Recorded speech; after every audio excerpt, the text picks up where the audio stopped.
There was a time when I kept so quiet in meetings that people thought I was either super wise or very arrogant, just had nothing to say. Let me confess, it was the second one. You know that moment when you want to speak but your brain goes, not now, maybe later. Actually, never. Yeah, that was me. I used to be that person who's generally nodding, having that polite smile on the face, silently rehearsing what I wanted to say, and then never actually saying it. I used to think, what if it sounds silly? Wait, let me just perfect the sentence in my head first.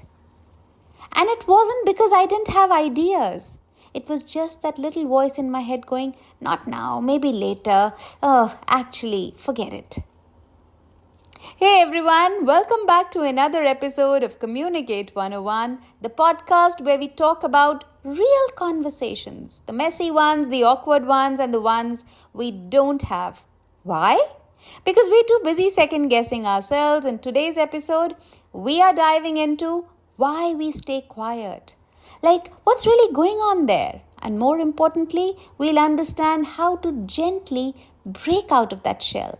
No loud pep talks, no dramatically personality makeovers, just real, doable stuff that works. What's the wait? Let's go. What about you?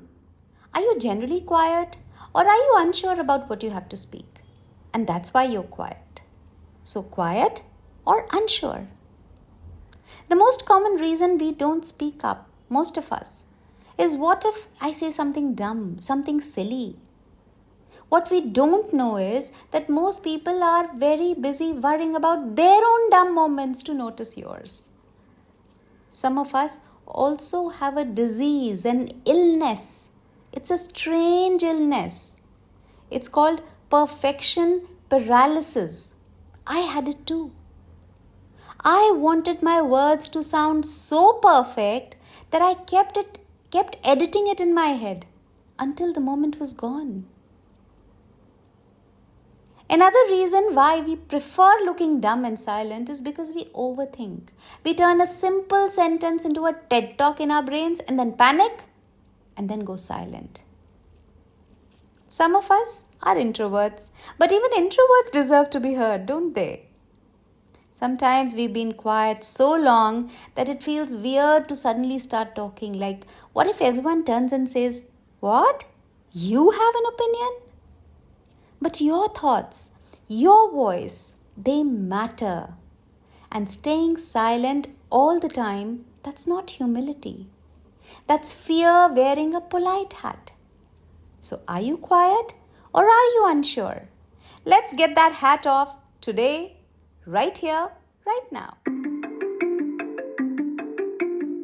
So here are 3 tricks that I swear by. They're no gimmicks, just stuff that helps you gently open up when you're unsure or when you're quiet at your own pace.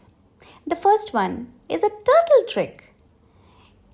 In your next meeting, you don't aim to impress. Just aim to express. Say one sentence, one thought. Start small. Even if it's something like, "That's a good point. I hadn't thought of it that way." This is called the turtle trick, which means start small. When you say, "That's a good point. I hadn't thought of it that way," you've joined a conversation. You've broken the silent seal. You're not trying to be loud. You're just trying to be real. So follow the turtle trick. It's like building a muscle. No one starts with the big weights. You just start and start small. You start with this and you'll no longer be quiet or unsure. You'll at least join the conversation. One more trick that I've used in the past and it has really worked with me. This has saved me so many times. I call it pocket notes. You remember we used to keep those little pocket notes just before the exam just to learn up all those things. I mean, not for cheating, but to learn those last minute notes just before the exam. I call this trick pocket notes because they're like our secret little tools in the back pocket. You feel more confident in just having them around. So before you walk into a meeting, or let's say a group discussion, or even if it's a dinner with some chatty people, mentally jot down 2-3 things that you might want to say. It could be a question, it could be a comment, or it could just be a thought that you don't want to forget. Just keep those little notes in your back pocket. If you don't have a pocket, in your purse. Think of it like carrying snacks in your pocket. When your energy drips, you got something ready. No pressure to use all of them. Just nice to have them handy. It just makes you feel more secure. So, try the pocket notes and try the turtle trick. While I share the last one. The last one is a very common trick. Most people have already tried it out. So, it's not rocket science, but it's very important to practice speaking to yourself. You have to give yourself a test run, minus the pressure. Okay, it might sound a little weird, but stay with me.